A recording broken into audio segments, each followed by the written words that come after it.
What is up, everybody? Welcome to this week's episode of the Dense Pixels podcast, the podcast that would have had a much better showing, except that the Nerdpocalypse puts out a much more polished product. I'm one of your hosts, Brad, joined by my co-host, Micah. It's not that much more polished.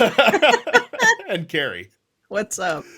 That we don't have it in the news, but that excuse from Battlefield 2042 of we would have done better if not for Halo Infinite. If not for this, we would have done better if not for this objectively better game. Yeah, that tickled me. Of course, no self-reflection from EA on why Halo Infinite came out in such a finely polished state. As I said to Carrie before we started recording, much like a typical Republican, they want all of the benefits of the 1950s American economy without actually analyzing what it took to get it there. So if you want to delay Battlefield 2042 for another year, I'm sure it might have come out. No, Republicans don't really want to go back to the economy. They just want to go back to a time where Black people and women didn't have rights. It's also true. That's really what they're angling at with that one. But this isn't a politics show. Though we will talk again about Russia and there's no politics in video games. Well, but it turns out there is. Yeah, it turns out there's a lot we can talk about up front. We talked about Sims 4 DLC not releasing in Russia last week. Well, EA reversed course because a lot of folks in Russia, especially a lot of folks in the LGBTQ community in Russia, got upset with them that they weren't going to release it. So they said, you know what, we are going to release it then in Russia, and we're not going to change any of the content. It's going to be the same content that it was. So I guess the best of both worlds there. I get what they were going for. It's not like you're going to. It's not like EA is going to change the Russian government's mind, though, just by not releasing a Sims 4 expansion. Yeah. Plus, this is probably like the people of Russia's only opportunity to see people of color, at all. That's probably true. Wait, they get married? I mean, they've got a little bit more going on over there right now this week. More on that on the other show that you can get on this very network. Yeah, I guess there's a scuffle happening over a brouhaha. Some might say some tomfoolery occurring over in Ukraine right now. Bit of a Donnybrook happening over in Ukraine potentially. Carrie, you talked the last time you were on about Pokemon Legends Arceus, which Nintendo pronounces as Pokemon Legends Arceus. So, what kind of a Pokemon fan are you actually? I'm one with many tattoos. So I consider myself the authority in my life. So I finished basically the main storyline, and I've gotten into most of the post-game storyline in Pokemon Legends, and that game's really good. Yeah. It's definitely a game that I would strongly recommend to anyone who might be a bit of a lapsed Pokemon fan, who sort of stopped playing because they got tired of the same formula. The gameplay loop is just really satisfying. Again, does the game look spectacular? No, it looks like Pokemon. So it's fine. I'm really excited for this next step. Some of the bosses in that game are just really bullshit because there's a lot of dodging involved. You gotta fucking Dark Souls roll your way through some of those boss fights in a way that I found very challenging, and I cannot imagine a 10-year-old trying to play this game. Okay, I have a question because you said that. I don't mean to derail you, but you have to dodge in a when you enter battle. Mm-hmm. Are you the trainer or are you the Pokemon? So you are the trainer, but because everything can be seen, it's not like a random battle system or anything like that. Things aggro on you and they will attack you, the trainer. They will attack you as something that is coming into their environment and their territory. So you have the choice as the trainer to either put your Pokemon into battle against them or run the fuck away from this powerful creature that is attacking you. So there are boss battles. There's 5 main boss battles over the course of the story, and then there's stuff at the end of the game. And you're literally having to like dodge attacks from God. Of course, this is until Japanese. it wears itself out enough that you can like throw a Pokemon into battle against it. Yeah. All right. But it's not like trainers. It's not like the traditional, like, I'm a trainer, you're a trainer. Let's sick our dogs on each other. And then no, like okay. the wild Pokemon are attacking you as if they are wild animals and you are a person in the wilderness. So an innocent person minding their own business, and then a dog comes up, jumps over a fence, knocks you down, and bites you in the head as a child. Got it. That seems very personal for you, Micah. oddly specific. No, they really just wanted to ratchet up the big game hunter feel of the Pokemon series. We weren't getting enough of that in the the previous mainline entries. And so they said, surely we want you to go on, an adventure. Some might even say like a safari of some kind to go out to the Pokemon in the wilderness and to subdue them before capturing them, so that you can then, do battle. I mean, I'm not saying this just because you made the big game hunter analogy, but I kind of want to play this game. Wait, just wait for the Pokemon Company Cabela's crossover that's sure to come with the success of this franchise. So we get like a Pokemon rifle that shoots like candy at the Pokemon to distract them, so that you can throw a Pokeball at them. That's hilarious. Yeah. So, in any case, yeah. So some of the boss fights in that game I thought were pretty challenging, but yeah, it's super good. And if this is sort of the direction they're going to be taking the franchise in the future, I am all for it. Very exciting. There's a lot of news this week. There's a lot of stuff we're not talking about this week. I'm proud to say that we don't have a single NFT story on the docket this week, even though there was some, because Platinum Games just dropping truth bombs all over the place. No, it's a good NFT story. So of course we're not covering it because we don't want to cover the good. We don't want to cover the stuff that's good. It's just we only want to do doom and gloom. It's a pretty big release week. So like we're in the middle of like February release apocalypse. Destiny 2, the Witch Queen expansion, came out today. Everyone who plays Destiny is like super excited about it. Makes me really kind of miss playing Destiny, but that's not something I need to fall back into anytime soon. But the campaign looks pretty sick for this, and so I look forward to reading like campaign spoilers, because what they're doing with the story right now is pretty cool. I'm scared to go back to Destiny. That's how far gone I am. Well, I mean, that's the thing, is that I just don't have the time to sink into it like that anymore. And people are like, oh, like, you could just, play the campaign. I'm like, yeah, I don't really want to do that, though. Like, it's not worth paying $40 for, like, the campaigns are good, but they're very short. Like, you're not getting a $40 experience. It really is worth it, only if you're going to really partake in all of the content. And Micah, the Tangled Shore is gone as a location now, and the Forsaken campaign has been thrown in the Disney Vault now. Oh, wow. So, yeah, that's how long ago. Yeah. So, which is kind of wild. Monarch comes out on PlayStation and Switch and PC. Sol Cresta comes to PlayStation, Switch, and PC. Edge of Eternity comes to Nintendo Switch. The controversial Martha is Dead comes to Xbox and PC and sort of on PlayStation, apparently. Never Alone comes to Nintendo Switch. Atelier Sophie 2, The Alchemist of the Mysterious Dream, comes to PlayStation, Switch, and PC. Grid Legends comes to PlayStation, Xbox, and PC. Kind of curious to see the reception that one gets. And then a little game called Elden Ring coming out on PlayStation, Xbox, PC. I'll have impressions next week when we record. Very curious, because like I said, this will be my first true Souls experience. The most that I've done is I played the first level of Dark Souls 1. Or not even the first level, but just like I got past the first boss of Dark Souls 1 without dying. And I said, that's enough for me. Going to go out on top. And I've not touched a Souls-like game since. But I'm diving in with this one because it looks pretty cool. Good luck with all of that.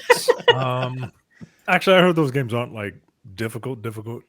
A lot of it is just like old school pattern recognition, and once you get it, then you get it. Have you made any additional progress in Sifu since we last spoke? I made it to the second form of the second boss. So not much further is what you're saying. And no, actually quite further, because I was like, once I kind of got the rhythm, I was doing a lot of farming, right? Because those dicks don't punch themselves, right? Like you gotta grind to get that stuff. So I was doing a lot of farming, and then I was like, all right, let's see how far I can get. And I made it to like a mini boss. Like there's like, the thing with that game is you don't have to fight everyone. And that's what I realized, is that there are certain people who will only attack you if you attack them first. And that is a tremendous help. I think I got to the youngest age I can beat the first boss at is like 22. You start at age 20.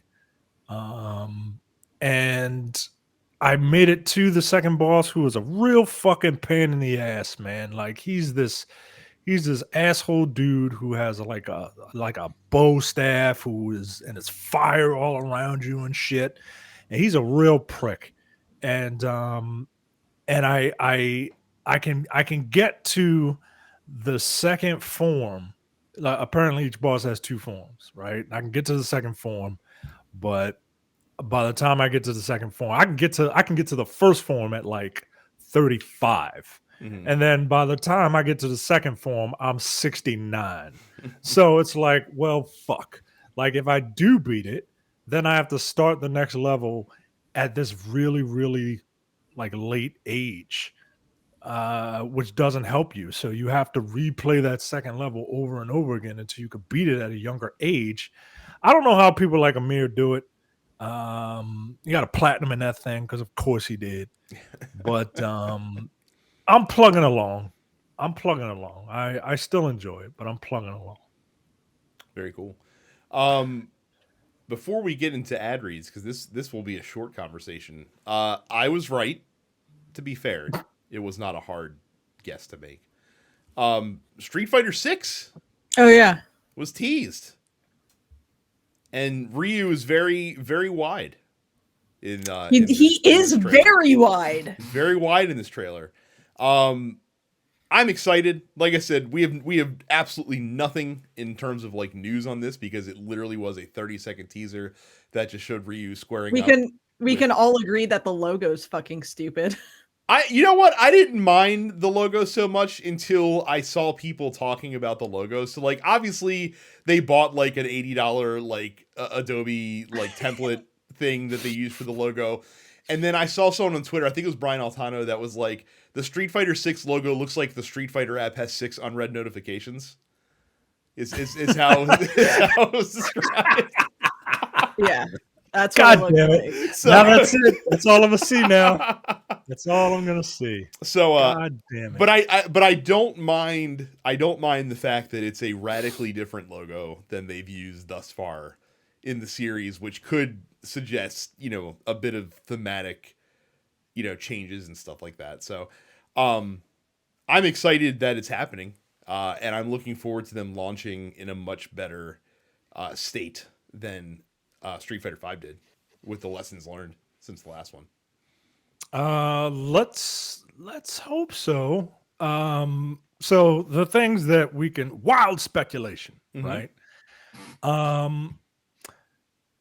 I don't. Apparently, this is in engine. Okay. So I'm very happy with that. So originally Street Fighter 5 was supposed to have a more realistic look, like in terms of like skin tone, and not like a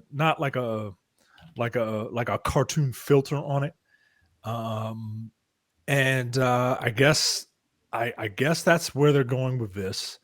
But they're still keeping like the cartoonish proportions because like Hot Ryu is literally like the size of a building. Like like Jesus I mean, Christ. look, Dude. when you get older, like you know, I point to the ultimate example of like, you know, Hulk Hogan when he was the Hulkster in WWF. Like he was a, you know, pretty svelte but very muscular. Like he looked lean even though his pythons were bulging. And then he gets to WCW and he's got like the abs but with the gut. Like he's got like the defined gut, and that's kind of like what I'm thinking here with Ryu is that he's getting a little older, so he's a little bit thicker. He's got a little bit more beef on him, but he's still strong. Like he's still cut. Yeah, he's still juicing. And if look, the best thing that can happen for me is that this is a demonstration of what the pre-fight banter would look like in Street Fighter 6, right? Like this person comes up and says, you know, ain't no stopping me now or whatever, right? And then the other person comes up and is like, you're not man enough to fight with me, go home and be a family man, right? And then they square off, right? But I would enjoy that very, very much. I think that this is going to be, so they said that Luke is going to be the face of the franchise Yeah, in the next Street Fighter. We've seen that before, so yeah, so I'm thinking they might try to do what they did with Street Fighter 3, the first iteration. Well, maybe not as drastic because the first iteration of Street Fighter 3 had all new characters and people were like, what the fuck is this? Where is Ken? Where is Ryu? And then they were like, okay, let's put Ken and Ryu and keep nothing but new characters. And then people were like, what the fuck is this? Where is Chun-Li? They were like, all right, well, we got to have Chun-Li. She's the first lady of fighting games. We got to put her in, and we'll put Akuma in. But that's it, guys. We want to put new characters in, and so I'm thinking that there's going to be like this old characters versus new characters, like the past is dead, kill it if you have to, right? And I'm thinking you're going to get at least half all new, not all new, but half younger characters and then half like legacy characters. And younger characters, I mean like Yin and Yang. I'm counting them as like young people and you know the Lukes of the world, maybe a Makoto. But then that's it. Like the rest of the new cast is gonna be like brand new because you gotta evolve. You gotta throw in new characters. You gotta make new classics. You know what I mean? I'm gonna be curious to see if they stick with the typical Street Fighter formula of only having like 16 characters on the initial release. For some reason, I feel like it might be more just because they have such this established, you know, gigantic roster at this point. Yeah, I mean, you got like King of Fighters coming in at 39 characters, and people were like, "Ooh, that's too low." The other one had more than that, you know, and it's like, I mean, I get it, but at the same time, like, how many do you need at launch anyway? How many do you need at launch? Most people main master one, have an alt, and maybe a third. I feel like 24 is a good number to have at launch. That's a fine number. Yeah, I'm fine with that number. Especially considering that a lot of the characters in Street Fighter are typically similarly styled, but you know, just have some different aspects to them. So I feel like you don't want a bunch of clones, man. You don't want a bunch of clones. Also bearing the lead, the big news from that Capcom event, Super Puzzle Fighter 2 Turbo coming to the Nintendo Switch in that Capcom fighting game collection, which is very exciting. I like a puzzle fighter. I'm gonna play I'm gonna buy the shit out of the game. Fucking four Darkstalkers, Gem Fighter, Puzzle Fighter, and then 4 fighting games that I've not ever heard about. Like, yes, I'm gonna absolutely check that shit out. Or sorry, I also forgot about Hyper Street Fighter 2 Turbo. So, which is also a good addition as well.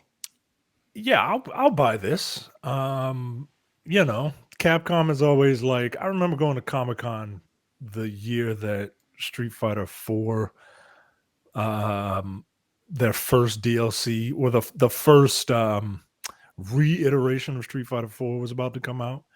And Ono was like, "Hey, do you guys like Darkstalkers?"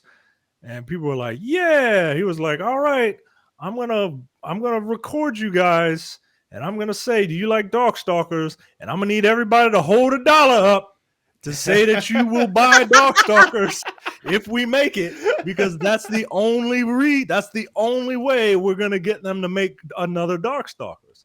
And apparently we didn't hold enough dollars up. Wasn't enough. But if you want a Darkstalkers, you're gonna have to buy shit like this. Not shit, but like you're gonna have to buy stuff like this. And even then, not likely. Yeah. Not bloody likely. Not likely. If you want to see another, It's about as likely as another rival schools at this point. You're never getting another rival schools. Get the fuck out of here. That's what I mean. That's what I fucking mean, Micah. Yeah. And that would be as unlikely as seeing another Golden Sun iteration coming up. No. You don't gotta look. The only way you're getting like a Darkstalkers, the only way you're getting rival schools is honestly if Street Fighter 6 does gangbusters. Because in the 90s, Street Fighter was such a phenomenon that Capcom was really just playing with house money, so they could just make any old fucking fighting game, whatever, right? Like, who cares how much is sold? As evidenced by the 12 different editions of Street Fighter 2 that came out before Street Fighter right. 3. This rival schools thing ain't hitting the way we thought it would. Let's add a hyper to Street Fighter 2 and then just recoup all our money again. So yeah, if you want all this new stuff, you gotta make fighting games popular like they were in the 90s. There we go. That's our Street Fighter 2 conversation. Or Street Fighter 6 conversation, rather. If you would like to continue this conversation, go to dunspistols.com/fans and get invited to our Discord. When you do, you'll be invited, and you can come in. You can throw up messages in the post office. You can talk about F1 racing. You could talk about you could talk about wrestling. You can talk about a lot of stuff. You can talk about a lot of stuff. Go to dunspixels.com/fans. Go to youtube.com/dunspixels and subscribe. When you do, it really helps us out. Smash that like button. Click that subscribe button. Click the bell. All that good stuff that all the professional YouTubers say. Subscribe to all of our podcasts, wherever you get your podcasts, including The Nerd Apocalypse, Black on Black Cinema, Coming Distractions, and the weekly preview episode of the Look Forward Political Podcast. I was trying to get Jay and TR to record, but apparently they are incredibly busy. So I will try once again to get them to record a new episode of Black on Black Cinema. And I'm going to try and get Jay to finally. I've been ready to talk about the invitations on the airing of grievances, but Jay is just unprofessional. But I will get him to do it tomorrow, so that you can pay $5 a month or $50 a year to hear all about it. I guarantee you we'll talk about our weddings, not to each other and not to multiple women, but respectively. And a good time will be had by all. You know what else is a good time? No Time to Bleed, The Men with the Golden Tongues, Upstage Conversations, and the full episode of the Look Forward Political Podcast at densepixels.com/premium. Final Fantasy 14 was in the news. Apparently, they gave, what is it, like the 11-year like a lot happened, and then what's happening going forward, and then like a fucking 10-year look forward.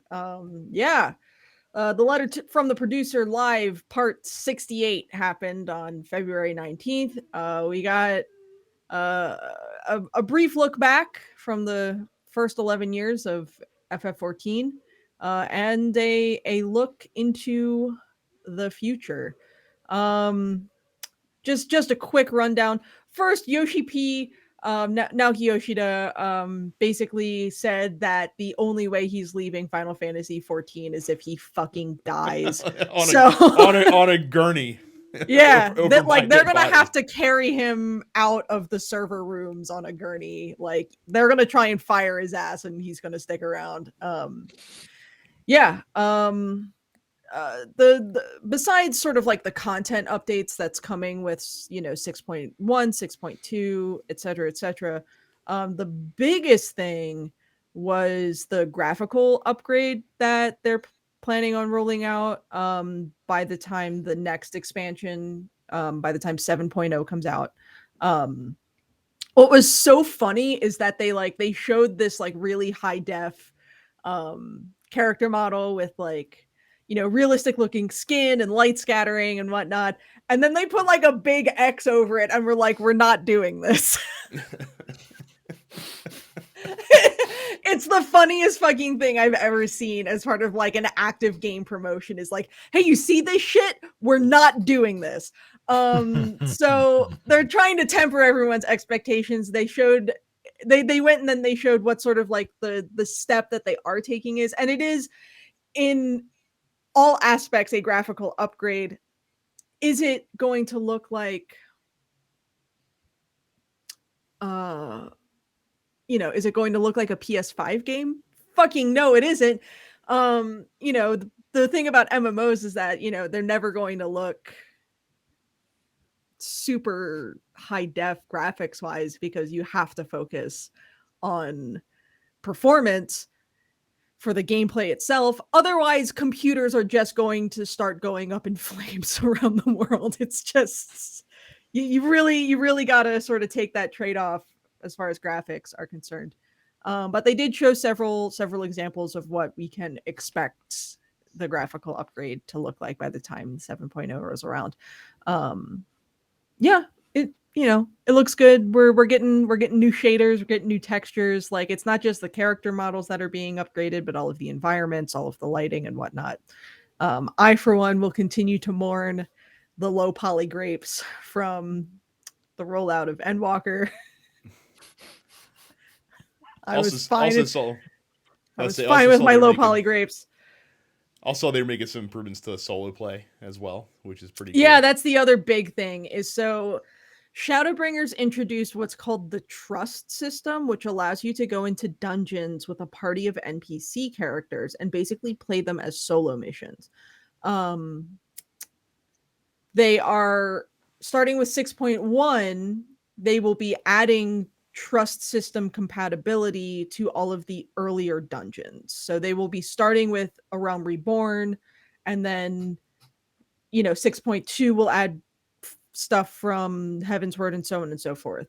So that's really cool. Yoshi P specifically said during this presentation that he talks to a lot of people who are like, yeah, I'm a huge Final Fantasy fan, and I played every single Final Fantasy except 11 and 14 because I don't want to play a multiplayer game. And that's fine. A lot of people are like that. And that being said, the fact that they're trying to make the game more accessible to people who really don't want that sort of social interaction in their video game, it's nice because it means that they will be able to go in and still play through the story, and still get the FF14 experience, or at least part of it, as a single person.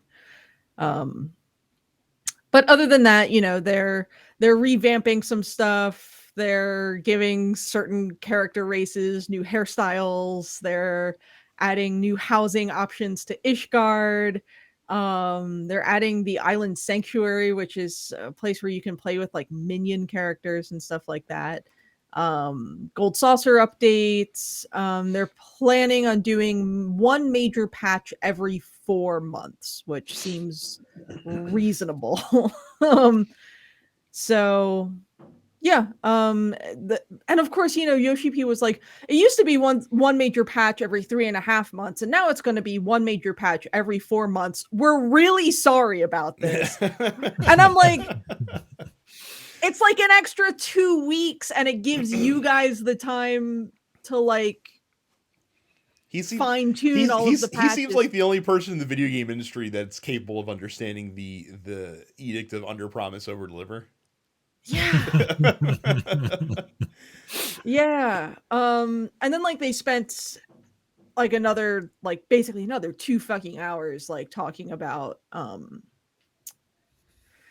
like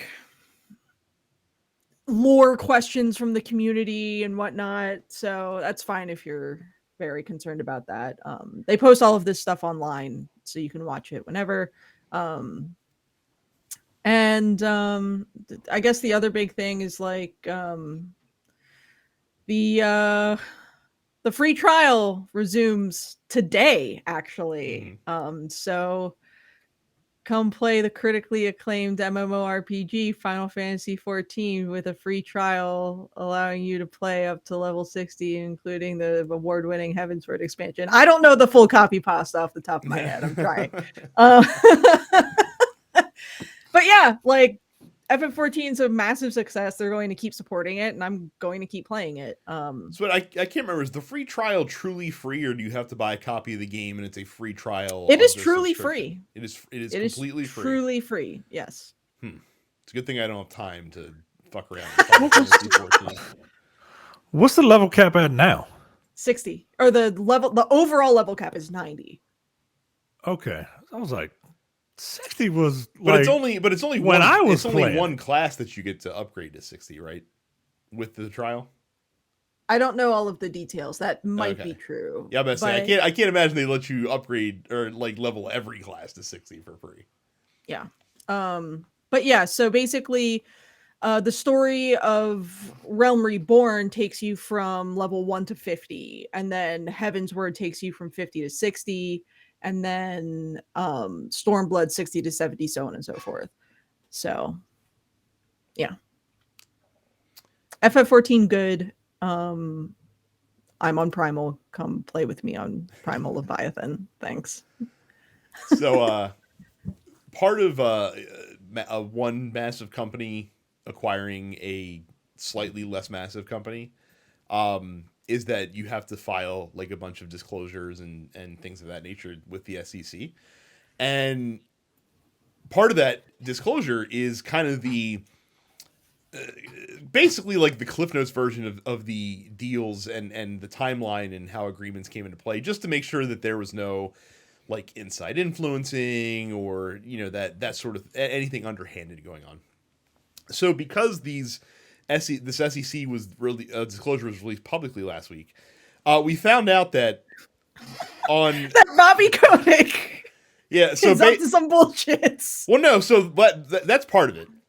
Let's get to the less seditious part of it first. So that the Activision news, like the big bombshell report that, you know, shook the entire industry, came out November 16th.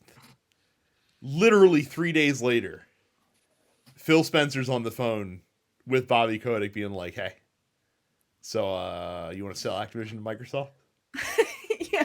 Like literally, and also shockingly, it only took 2 months for that entire deal to be settled. Now, you know, 2 months, to be fair, like Microsoft's folks were working through the holiday break to get the deal in place. But still, like the fact that basically a $70 billion financial arrangement was able to be ironed out in just a matter of weeks is crazy to me. Phil Spencer smelled that blood in the water, and he did not hesitate. He was like, "Now's my chance. I'm going to own Activision." So the other big disclosure that came from this is a little bit more. Once again, like we were right. Like it's I have to say it because we made, like when we first talked about this acquisition, I can't remember if it was me or Carrie, or it might have been both of us, made like an offhand comment about how Bobby Kotick's probably going to leave and then go work for like the Trump campaign or something like that. Like he's going to run like Donald Trump's 2024 re-election campaign. Yeah. And it turns out that Bobby Kotick is also the owner of a company called Norgate LLC. And you might say, well, what the hell is Norgate LLC? Well, it's a company that Bobby Kotick kept off of like the public books that he ran. That is basically just a money siphon to Republican politicians, basically. He actually has a second one. He's got two. Oh, He's got good. Norgate LLC and 807080A LLC, which also donated big to Republicans. Yeah, yes, they list identical California addresses. These two shell companies, basically. Norgate has contributed about $500,000 to literally $500,000 to the Senate Leadership Fund, which is basically a fund that Republicans create that then distributes money to Senate candidates around the country. Mm-hmm. And then the other one has contributed at least 100,000. So yeah. So what's funny about this for me is, so I play something called Fantasy Critic with friends of mine, and Fantasy Critic, it's like fantasy sports except worse because it's video games. So like you draft video games that are coming out over the course of a calendar year onto your team, and then you get awarded points based on like their Metacritic score, basically. I don't know if it's Metacritic, it's something else. Probably OpenCritic is probably the one. It's OpenCritic, yeah. It's something that only weighs like actual journalistic reviews rather than user reviews, so that people don't get fucked over by dumbasses review bombing stuff. But in any case, everyone, you got your fantasy team, you got to come up with a stupid name for your fantasy team. And back in December, I named my team Bobby Kotick's Secret Stash. And it turns out he's had the secret stash the whole time. He's had two very significant secret stashes. Feels very, very prescient. I'm in second place in my league right now, though, so I'm not complaining. Yeah. But yeah, I was just like, wait a sec. Like this story dropped, and I was like, wait a sec. But yeah, fuck Bobby Kotick. Now, Bobby Kotick's spokesperson, and he's such a cool guy that he literally has a spokesperson, said to CNBC that that Kotick has given almost the same amount to Democrats and Republicans over the last 5 years. I would think if that was... I don't believe that. Yeah, I would think if that was true, you'd want to very broadly like come out and be like, these are the specific Democrats that I donated to. Which is absolute fucking horseshit, because Bobby Kotick is exactly the type of guy that would donate heavy amounts of money to Republican campaigns, because Republican politicians are just incapable of raising copious amounts of money through grassroots donations the same way that Democrats are. They literally cater to what is flippantly referred to as the donor class, of which Bobby Kotick is very much a guy that would be part of that. It was also reported that if he sells, so like when this acquisition is done and Microsoft pays $95 a share, which is what they're seeking to pay, if Bobby Kotick cashes out his shares in Activision Blizzard, he's going to be walking away with a cool $400+ million of cash as a golden parachute from the wreckage that he left behind, essentially. Pretty cool country we have here. Well, Brad, I mean, at least he wants change. It's not like what we got now. They want things to be the same. They want Bobby's. He's donating his money for change. It's change backwards, but it's change. Shut the fuck up. Yeah. and Republican donors it's going so far left that you end up on the other end. It's a horseshoe. It's a horseshoe. Like it's wide at the top. And then the closer you get to the bottom, like that comes back together again. So the closer to the edges you are, the closer you actually become. I'm so fucking tired of these dudes. Republicans, rich Republican people, like create corporations just to funnel money to super PACs, like you wouldn't believe. And again, I'm sure it happens plenty on the left side of things as well, but the left actually has a proper like grassroots infrastructure in place that gets money from actual people and not just, super PACs that are just funneling money to whatever braces they possibly can. It is not surprising to me at all that Bobby Kotick has a secret company that funnels money to Republican politicians, because it's in Bobby Kotick's interest to make sure that Republican politicians get elected as often as possible, because they are looking after his interests and not your interests. And like I said, he will have plenty of money and soon plenty of time to dedicate a lot of energy into those things. Which what if Bobby Kotick leaving Activision was is really a monkey's paw kind of endeavor? I mean, I wouldn't put it like you say that, but that's not out of the realm of possibility, given how like the sides think, right? Yeah. Like the left side is all about like, yeah, we owned them, and then the right side is all about cheating to win. Like, guess what? They might be cheating to win, but they're winning. So I don't know what to tell you. And sticking with Activision, the last bit of news we have to talk about this week. This came in shortly before we started recording. That's like the second time in the last couple weeks that we've gotten breaking news before we come on the show, which is great.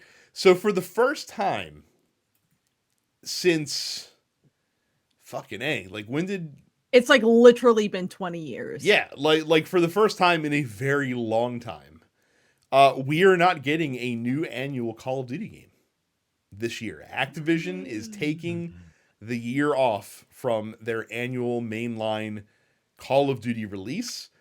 They've decided to push off the release after the latest entry in the series, quote, failed to meet expectations, leading some executives to realize, about 12 years too late, that they're introducing new versions of the game too rapidly.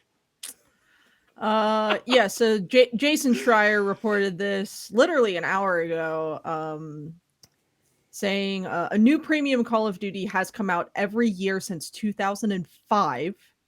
Next year's offerings will include a new... Yeah, right? Next year's offerings will include a new free-to-play game, as well as content for Warzone 2 and 2022's Modern Warfare.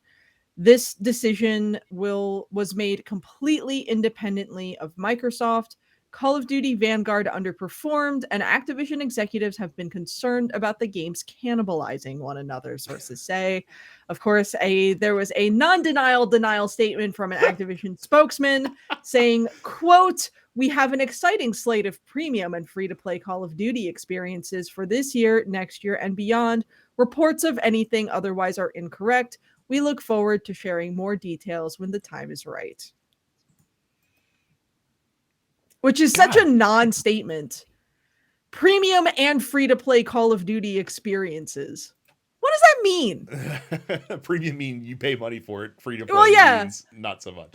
Right. But like, what would a premium Call of Duty experience be? It doesn't necessarily mean that a full game is coming out. That could just be DLC. Yeah, maybe they come out with like a DLC campaign to a Call of Duty that people actually liked. I mean, it's just more Warzone content, right? Like, it's just Warzone content that you pay for. Apparently, the sentiment from Treyarch is that they are, quote, extremely excited about getting an extra year. No shit. Yeah, so.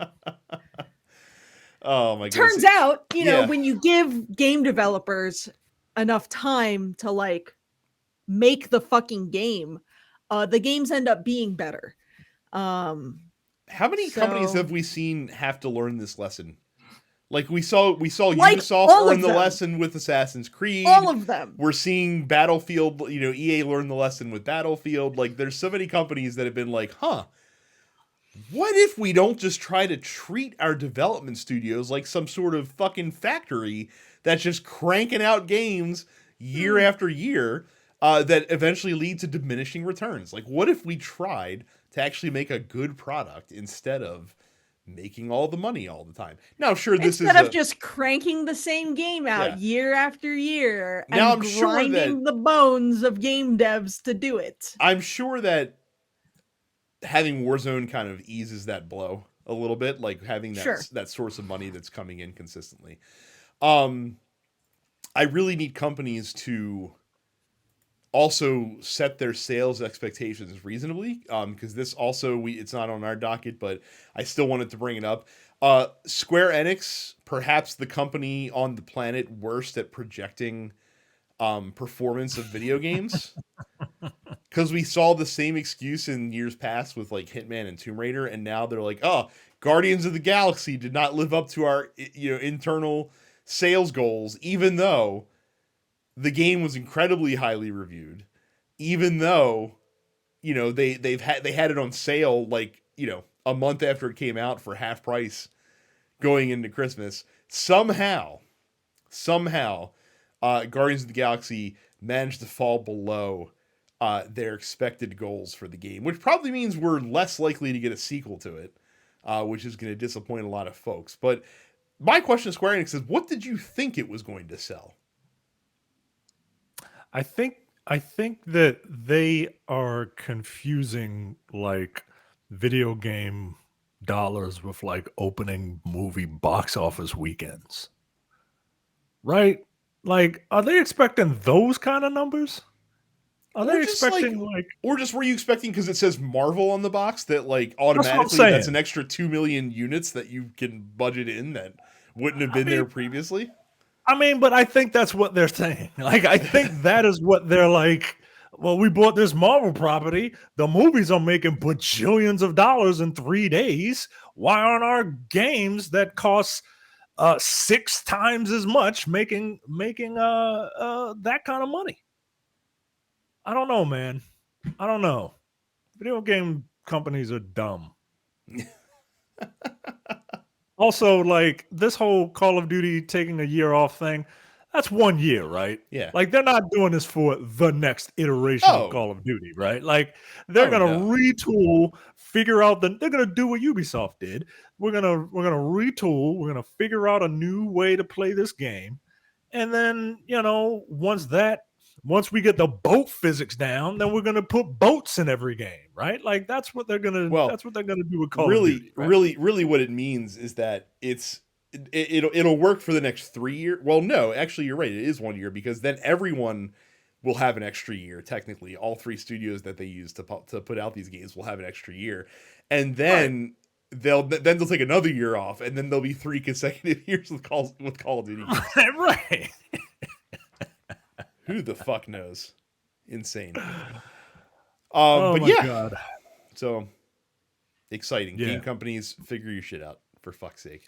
All companies figure your shit out, especially those that are gigantic marketplaces that sell everything from A to Z, including densepixels.com/Amazon. If you want to really stick it to the man, and by stick it to the man, I mean stick your money in his wallet, go to densepixels.com/Amazon. It's really hard trying to think of different things to say, guys. It's really difficult. Give me a break. When you go to densepixels.com/Amazon for all your Amazon purchases, you help us out. And let's see what my lovely wife has purchased from densepixels.com/Amazon. She ordered a body pillow because she's preggers, so she needs a body pillow to be comfortable. And that's what we got from densepixels.com/Amazon. Go there and get yourself a body pillow. Get yourself a lewd body pillow. She didn't get a lewd one. Go get yourself a Garrus body pillow from me. So we go to the post office. I'll refrain from commenting on lewd body pillows. Award Tour 88 says, what is the accessory that you bought for a console that felt the most like a scam? The one that he brought up was the Xbox 360 network adapter. Yeah, that's a good one. Connect. First, oh boy, Connect. First of all, I'm going to respectfully ask people to stop fucking. Oh, you got your. Oh wow. And the batteries. Can't stop, won't stop. I don't know why they still don't use. I don't know why they don't still. For those listening on the audio version, I just held up my Xbox Series S controller to the Does camera mine have batteries in and it? flipped it around to show the AA batteries. No, I have a pack in mine. I'm not giving them an extra $30 for that. I'm sorry. Like that's I'm not paying for something that should come standard. But you'll pay for like various batteries, and that's going to run you more money. In the long term, yes. But do I win on principle? Yes. Do you? I stick it to the van is what I did. So all right. Well, first I'm going to ask people to stop linking to Barstool because fuck that website and the people who run it. Yeah, I was gonna say that too, but I wasn't like gonna, no, I'll be the one to do it. Don't fucking link to Barstool in the Discord. Barstool does suck the hardest. So I don't know what Barstool is. You're better off. Okay. I'm gonna go with like all of the shit Nintendo's put out because there's a lot. I mean, like, sure, we could talk about the obvious shit like the Power Glove or Rob, but then there's the stuff like the Kid Icarus Uprising 3DS stand. Or the Circle Pad Pro. So or in fairness to Nintendo, the Kid Icarus stand did at least come with copies of Kid Icarus. So it's not like you had to buy it separately. Circle Pad Pro, on the other hand, absolutely had to be bought separately and was supported by all of 5 games. Two games, I think. No, there was more. Like Metal Gear Solid 3 was on there, and that's right. They did put that game on that system. Why did they do that? What a bad idea that is. The e-reader for the Game Boy Advance. Yeah.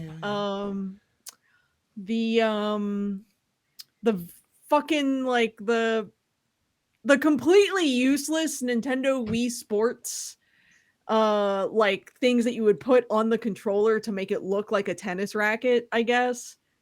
The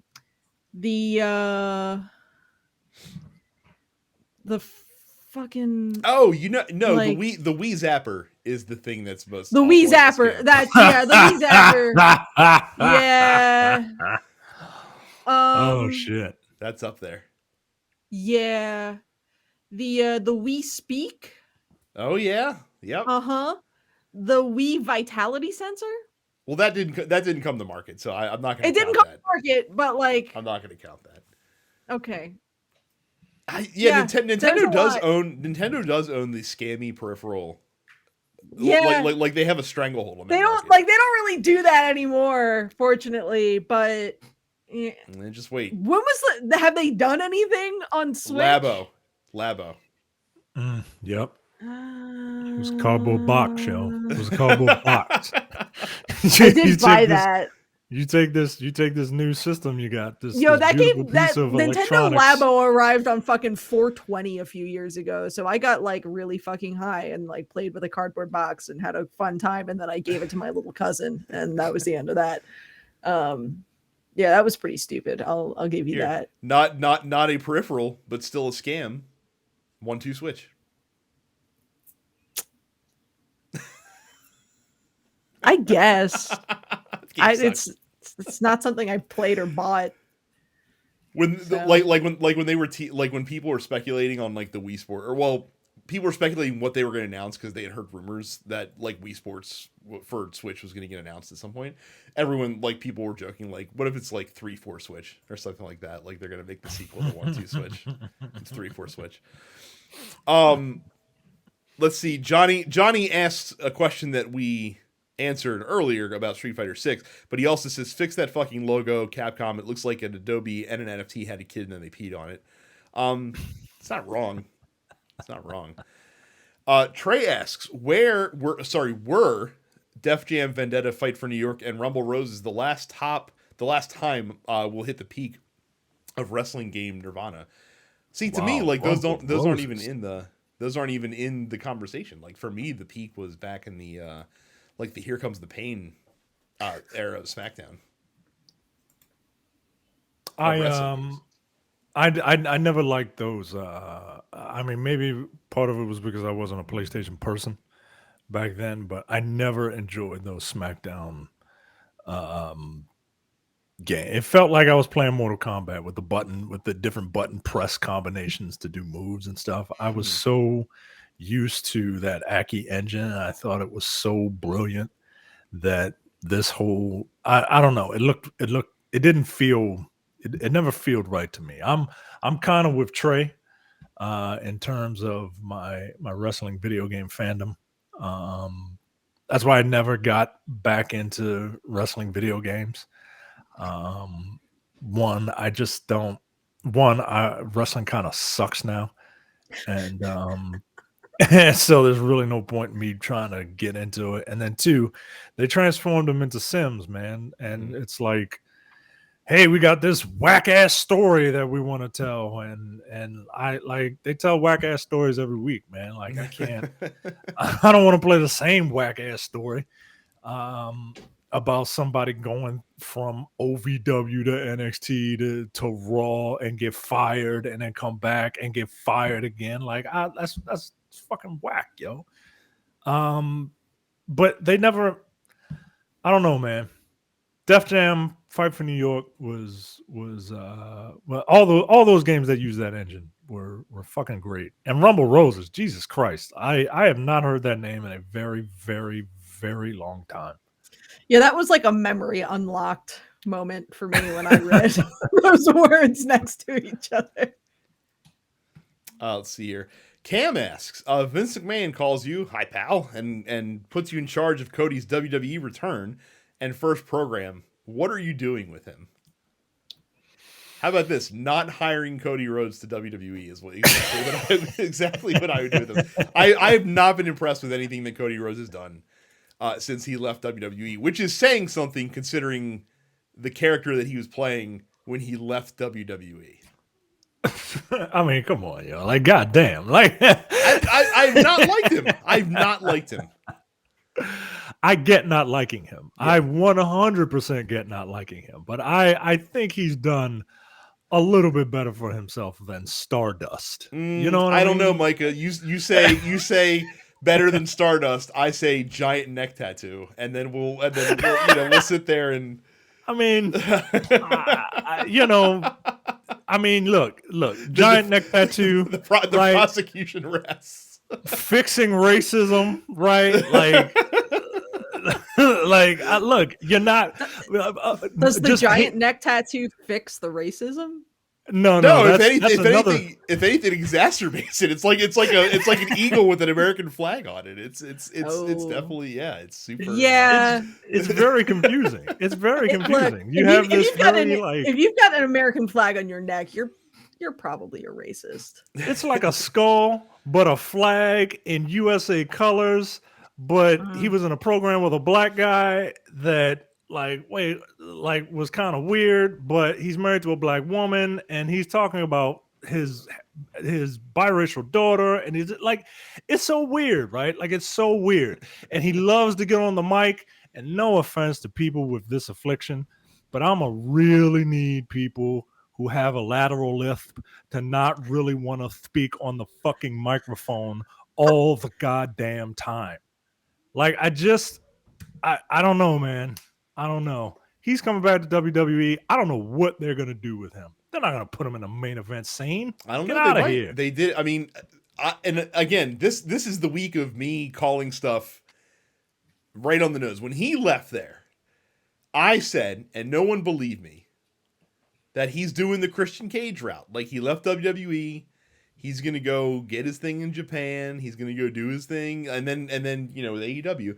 And when he first left, I was like, he'll be back one day and he'll use, what he did outside WWE to come in with an elevated position to get a high dollar deal and get himself in the world title scene. Now, admittedly, when he was one of the co-founders of AEW, I was like, all right, maybe that's not going to happen now. Like I feel like maybe that ship has sailed. But yet, lo and behold, here we are. He's not in AEW anymore, coming back to WWE. And he will be in a world title program at some point. Mark my words. He has Christian himself into the main event. All right, look. I'll give you he will be in the world title picture. he won't be there long because he just won't. Because if he would have been there long, he would Vince McMahon sees things in people. And as much as we hated what he was doing with Roman Reigns, like he never let that guy go because he saw something in him. And look at him now. He's to the point where I can't stand looking at his ass. He's lived long enough to see himself become the villain. And I just don't see it with Cody, man. I really don't. Plus his name is Cody. Like I don't know. I don't know. Yo, they treated your father. Yo, they had your father. He had your father wearing polka dots. Yo, yellow and black polka dots. Get the fuck out of here, man. Mark asks, are there any types of stories you wish were represented in video games that either aren't, or they're underrepresented, or even game types or genres? I mean, I could be selfish and say more black stories, but usually I think people think I think there should be more black stories. When people think black stories, when people think black stories, like they immediately go to racism because that is a huge part of it. Mm-hmm. And people don't want to. I think there's a time and a place for it. While Mafia and when you do it, it has to be great. Mafia 3 dealt with it, and it was fun killing Klansmen, but like their game wasn't great. Like it was mediocre. You know what I mean? Like I loved killing Klansmen. It was amazing.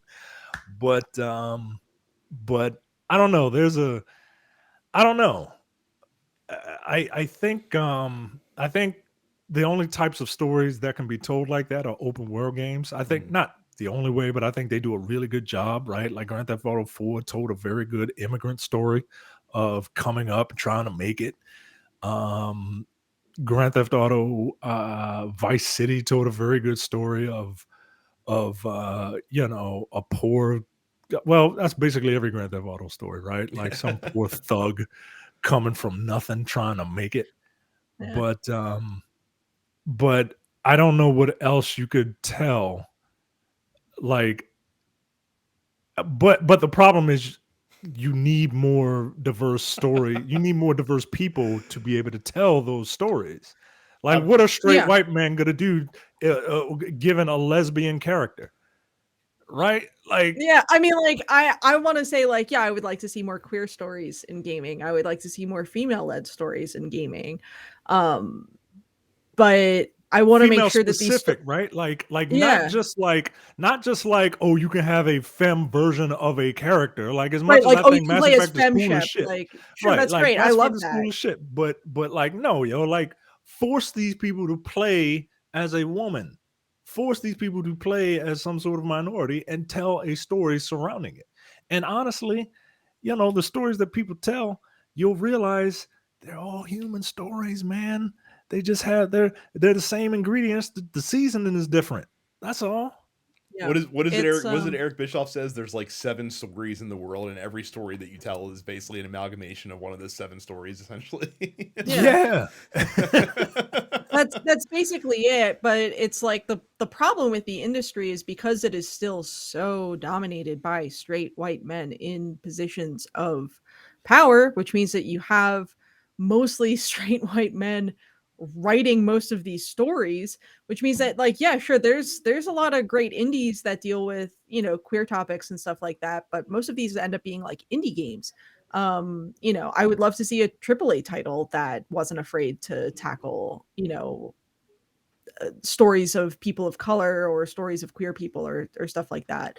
But the issue is that there aren't enough Black people or women or gay people in the writing rooms, so these stories don't get told.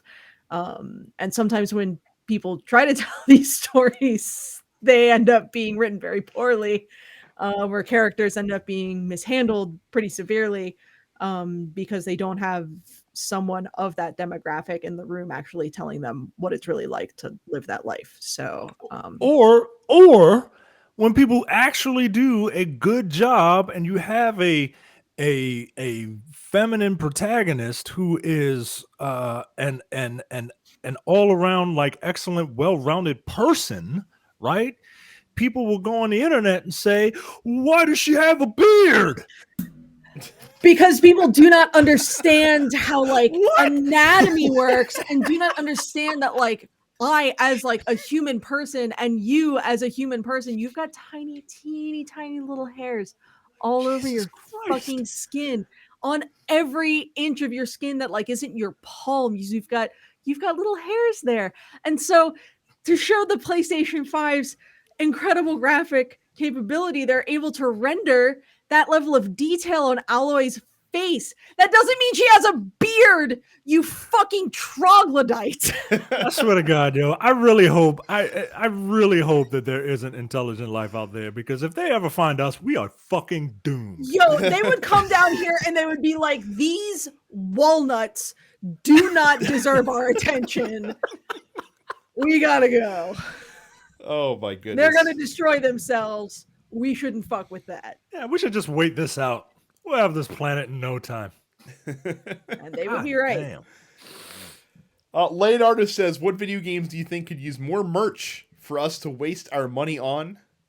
He mentions that he's not a Soulsborne guy, but feeling some action figures of those characters and designs would be sweet. There are some Dark Souls action figures and Bloodborne. Yeah, there's some.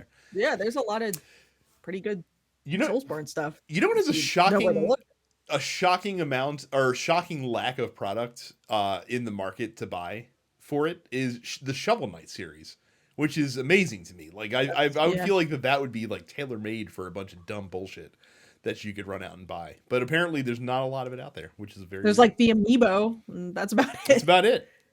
Yeah, I feel very fortunate in so much that like, you know, I'm into games that have a lot of merch, like Monster Hunter and Pokemon, Zelda, all of these various piles of things that you can see behind me. I mean, I don't know. Like, if I wanted to buy Final Fantasy 14 merch, I could do it. I've managed to restrain myself for the most part. Yeah, it's I don't know. Part of me wants to say Stardew Valley, but there's like a decent amount of Stardew Valley merch. If you go to Fangamer, honestly, if you want Soulsborne stuff, fucking check out Fangamer. Fangamer is one of the best merch outlets out there right now, and they're putting out stuff for big properties like Monster Hunter and, you know, Soulsborne stuff, and Shin Megami Tensei they've got the license for, Metal Gear, but then they do stuff like Hollow Knight and Stardew Valley and Bugsnax and Professor Layton. So like, check out Fangamer. Fallout Punk says, given the location of WrestleMania, don't be shocked if you hear some glass breaking soon. What are the odds that Steve Austin comes back and does something with Kevin 100%. Owens? 100%. You think so? Like that's what they're building towards. Okay. That's what they're building towards. He's all like, oh, that's right. He's in Texas right now. Oh, I can't believe I have to go to Dallas, Texas. Ugh, gross, man. But do you think it's a match, or do you think it's just like what he did with the New Day and those guys at the end of last time they were in Texas?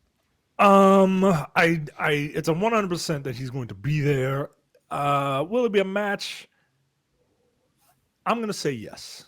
I'm going to say yes. I think Kevin Owens is. I think that was probably one of the things that got him to re-sign. It was like, look, we're gonna back up a truckload of money, and you get to wrestle Steve Austin. You get to wrestle anybody you want. Who do you want to wrestle? I want to wrestle Steve Austin. I think that would be great. Stunner versus Stunner. Yeah, I'm gonna say it's a match. Interesting. I don't know that I want it to be a match, because I don't know his health status currently. I'm sure he's a lot healthier than he was when he was wrestling. Considering like all his neck issues and stuff like that. But I don't want to match if it's gonna have to be like a super like low intensity, like very safe match for Steve Austin to wrestle. I think it'll be a quick squash. I'm not over quick, sucks. And that sucks. At that point, I'd rather you just do, just come out afterwards and do whatever. I don't think you need to ruin Steve Austin's, legacy by running him out for a 2-minute match. Like, that's no fun.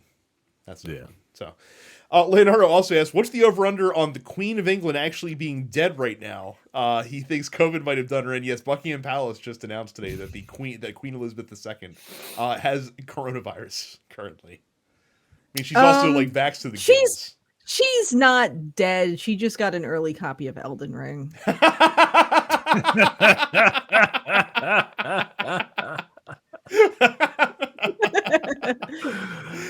Oh my God.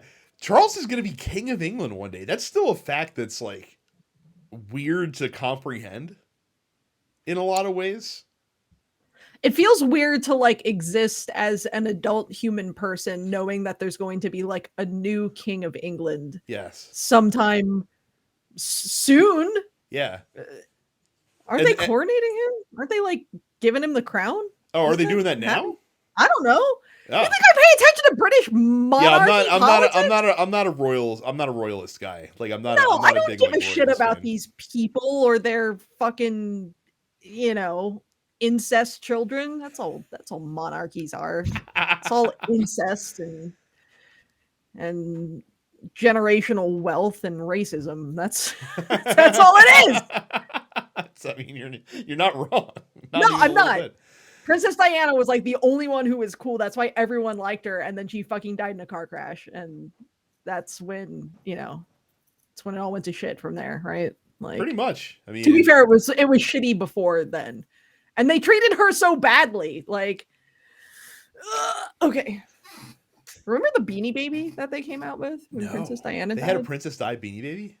What remember that? Was it pre or post homage? Posthumously.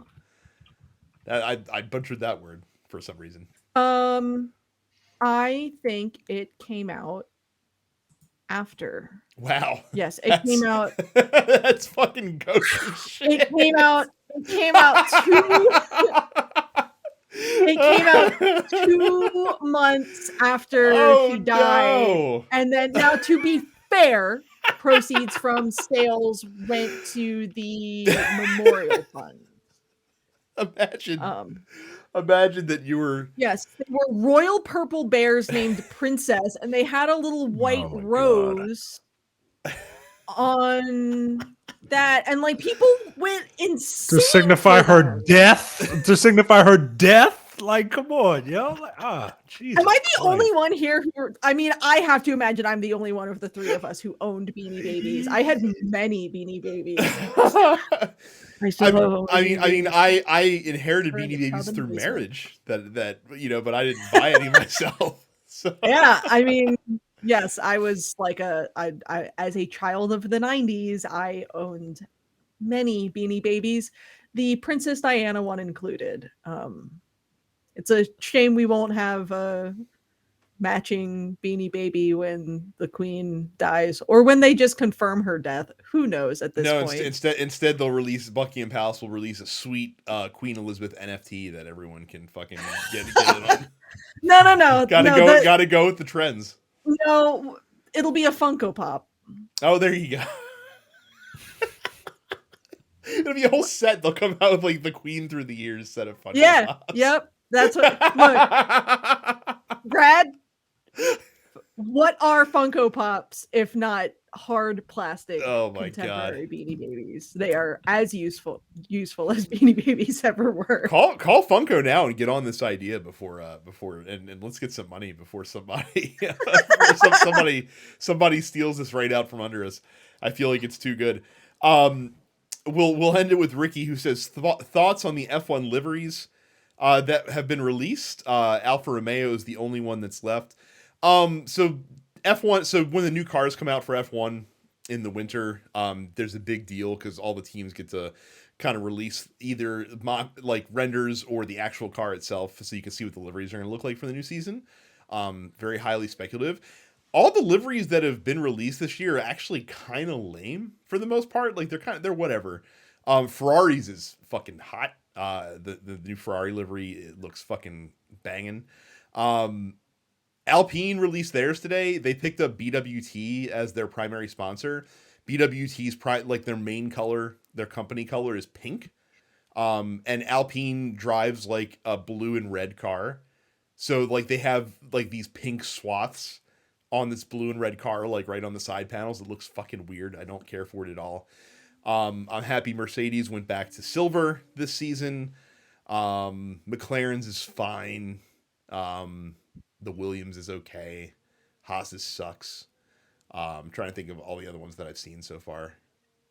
Red Bulls, I don't even remember what it looks like. It looks like a Red Bull. Like Red Bulls always looks the same every single year. But yeah, it's fine. Like I said, Ferrari far and away is going to be the best looking car on the track this year. No doubt. Because Alpha's is going to be lackluster. Like they're not going to come out with anything too crazy. Checking out that Ferrari livery? I am.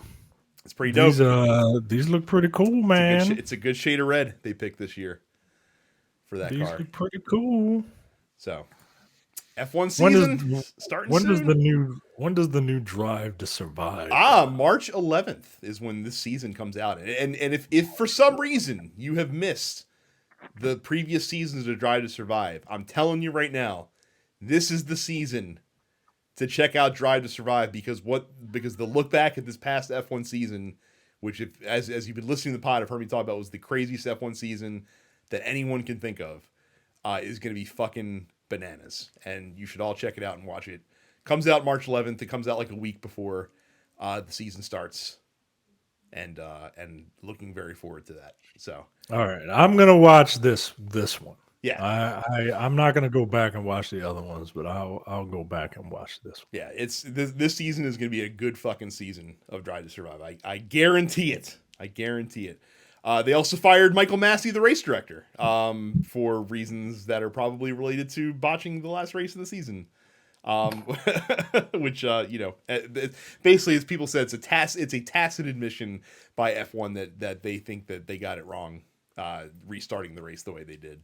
But obviously they're not going to take a title away from Max Verstappen. So, but yeah, that is it this week. Again, you can submit your questions to the Dense Pixels post office by going to densepixels.com/fans and getting an invite to our Discord channel. Subscribe to the podcast wherever you get fine podcasts, as well as all the other TNP shows. Make sure you go to youtube.com/densepixels. Subscribe to us on there as well. Click like on this video. It helps people find it. Make sure that you also share out the clips that we post throughout the week. Go to twitch.tv/densepixels. Subscribe to the main channel as well as our personal pages. I am Dense Pixels Brad. Terrence is Apparition 410. And Carrie is Sup It's Carrie. And that's all we had to plug. Yep. Well, that's it. I've got a couple gigs coming up if you're in the Baltimore area. March 11th, North Avenue Market. My band's playing a show. It's $10 at the door. It's 21 plus. Come hang out, play some arcade games, listen to video game music. And then the first weekend in April 1st to 3rd, we'll be doing an online show as part of VGM Con. So you can check that out. And that's why I won't be here next week, because we got to practice. So that's it for this episode. Thank you guys very much for watching and listening. Go play Elden Ring. Hopefully it's going to be cool. Reviews come out tomorrow. Or y'all enjoy. I won't be playing it. Yeah. See ya. See ya. See ya. You're watching the Dense Pixels YouTube channel. Click the subscribe button while you're here and make sure you check out our weekly podcast where we discuss the latest gaming news and our impressions on what games we've been playing.